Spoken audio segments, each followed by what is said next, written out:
Donald Trump's cabinet nominees have been the most dangerous, unqualified, and downright indefensible in history. So bad, in fact, that even Donald Trump's most loyal allies, his most staunch defenders, like Lindsey Graham, cannot defend these dangerous individuals. And at the top of that list might be Pete Hegseth, who is having new revelations come out about how disgusting he frankly is every single day. To the point that, like I said, Lindsey Graham not only can't defend Pete Hegs, but he made a public admission about him that is kind of stabbing Donald Trump in the back, and we are going to get into all of that. But before we do, if I could quickly ask you to leave a like on this video, and if you haven't already, and you enjoy our channel, to hit that subscribe button. It goes a long way, and it really means the world to me now. Before we get into what Lindsey had to say about Pete Heg and this public admission that he made, I want to hear a little bit more of the breaking news about Heath from Rachel Maddow in this reporting right here. So there's new reporting today from legendary reporter Jane Mayer in The New Yorker about the man who's been announced as the choice for defense secretary in the incoming administration. According to Jane Mayer's new reporting, before Pete Hegseth was hired to be a TV host at the Fox News Channel in 2017, he had been forced out of two small right-wing veterans advocacy organizations that he had been involved in. The first one was a group called Veterans for Freedom. They hired him on to lead that organization in 2007, according to Mayer's reporting. By 2008, the very next year, the group's finances had collapsed amid concerns about wild spending and, quote, sexually inappropriate behavior in the workplace. The group's donors soon folded the organization into a different veterans group, basically, according to Mayer's reporting, in order to get Hegseth's hands off the checkbook. So that was Veterans for Freedom. Then it was Concerned Veterans for America, where Hegseth was in charge from 2013 to 2016 before he was forced out of that organization, too.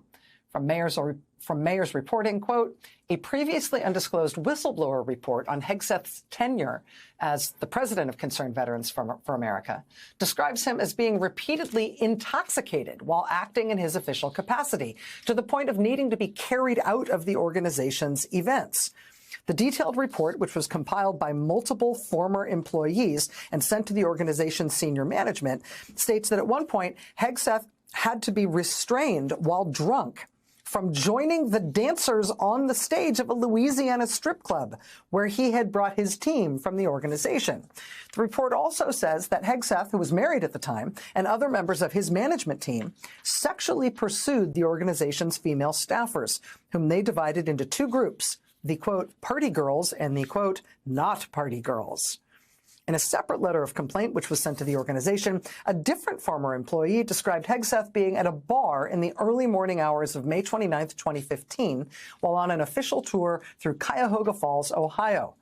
He was drunkenly chanting at the bar, quote, kill all Muslims, kill all Muslims. Mayer says, quote, I spoke at length with two people who identified themselves as having contributed to the whistleblower report. One of them said of Hegseth, quote, I've seen him drunk so many times. I've seen him dragged away, not a few times, but multiple times. To have him at the Pentagon would be scary. Adding, quote, when those of us who worked at Concerned Veterans for America heard he was being considered for Secretary of Defense, it wasn't no, it was hell no. According to the complaint, at one such CVA event in Virginia Beach on Memorial Day weekend in 2014, Hegseth was, quote, totally sloshed and needed to be carried to his room because he was, quote, so intoxicated.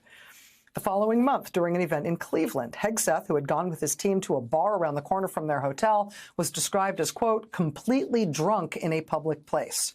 According to the report, quote, several high-profile people who attended the organization's event were very disappointed to see this kind of public behavior, though the report does not identify them. Nevertheless, in October 2014, the group instituted a no-alcohol policy at its events.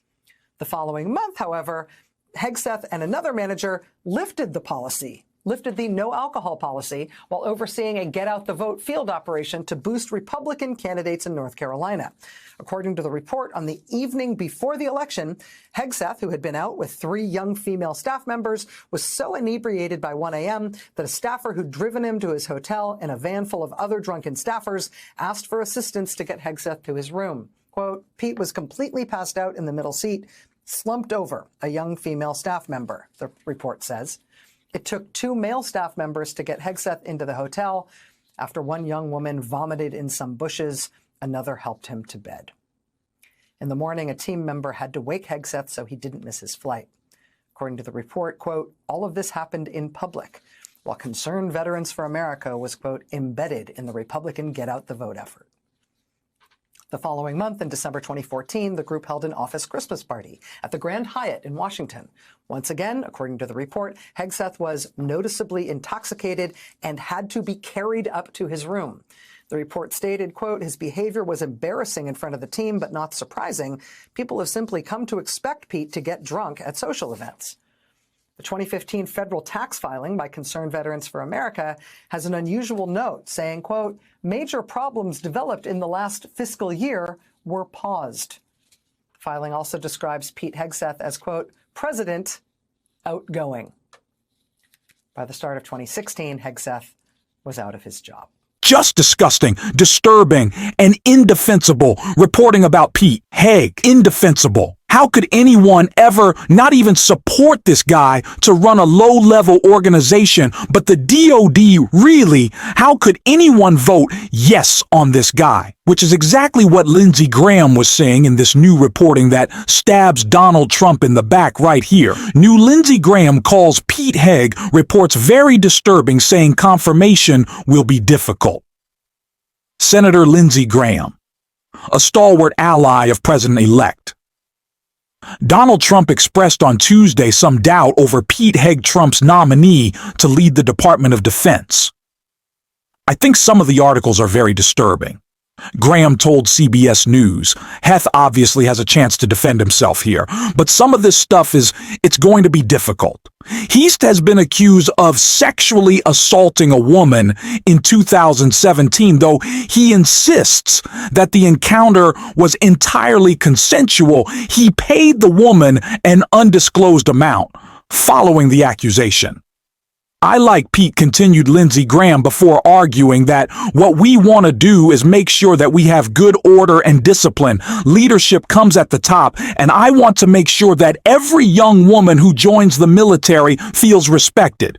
He added, in addition to the allegations of criminal sexual misconduct, various salacious reports about Heath's marriages, extra activities, and drinking habits have cast doubt over his chances of being confirmed. Trump introduced his longtime Fox News personality as his nominee last month. When Lindsey Graham is unable to muster the, I was going to say courage, but really lack of courage, that he has lack of backbone that allows him to defend any action taken by Donald Trump and anyone he supports, you know things are bad. And when we initially talked about Pete Hegg on the show, you know it was mostly focused, the gut check reaction was really a Fox Weekend host to lead the DOD, to be in charge of millions of people running the biggest organization in the country. That was the initial reaction, is that this guy had no experience in actual leadership. Now, of course, what we have come to learn is that PTH was involved in leadership positions and smaller organization veterans groups, but that he was such a disaster with his personal relationships and the alleged harassment of the women under him that he was kicked out of them. These very conservative organizations, this wasn't the deep state. This wasn't liberals coming after Pete Hegg, as I think Republicans would want you to believe. These were people close to him who saw what a disaster he was leading, just a small group of people. What qualification does he then have to lead millions as our sectee? It's just absolute insanity. And even Lindsey Graham is trying to muster up the courage to say it will heave full-throatedly, I don't know. But that is about the biggest admission of how bad Pete Hegseth is that we're going to get out of Lindsey Graham, or any Republican for that matter. But I want to hear more about some of these new reports continuing that conversation in that segment that Rachel Maddow had this clip right here. Well, I mean, it's no secret to anyone who knows Pete Hegseth that he's had gone through at least 2 marriages, and there are many allegations of infidelity, which are the reason that his marriages ended, and that there's been a long pattern here that we've seen of sexually inappropriate behavior by him in the workplace, and overspending as well. And so that is what people saw even in the beginning, but way back, that was back 2007. And as you say, by 2008, that organization was on the brink of bankruptcy. And it was, the thing is, if you think about it as a test of whether this person might be a manager of the largest federal department in America, it was an organization that had between 5 and 10 employees and a budget of between $5 and $10 million. I mean, it's minuscule, really. There's just no history that he has that shows that he's capable of managing a large organization. Senator Richard Blumenthal told you, much as we might be sympathetic to people with continuing alcohol problems, they shouldn't be at the top of our national security structure. It's dangerous. The Secretary of Defense is involved in every issue of national security. He's involved in the use of nuclear weapons. Entrusting these kinds of issues to someone who might be just incredibly damaging, like I said. This is a person whose experience is terrible in any level of leadership, and it is clear that they have no place in our government. And we have to continue, like we did with Matt Gaetz, to make the case against this individual, not just because we don't like him or he has extreme views. Of course that is the case, but he is a dangerous threat to lead an organization that is the most powerful and important in the world, and the U.S. military. And it's not a liberal point of view. This isn't some liberal reaction. Conservatives have said the same thing. People are concerned that Pete Hegg would fail at his job and thus hurt and endanger not only the people in the U.S. military, but the entire country. This is not some reaction to just his personal feelings. It certainly is. And that is a tremendous concern. But it's just a representative of why this individual has no place in our government. And we need to continue to talk about that every single day.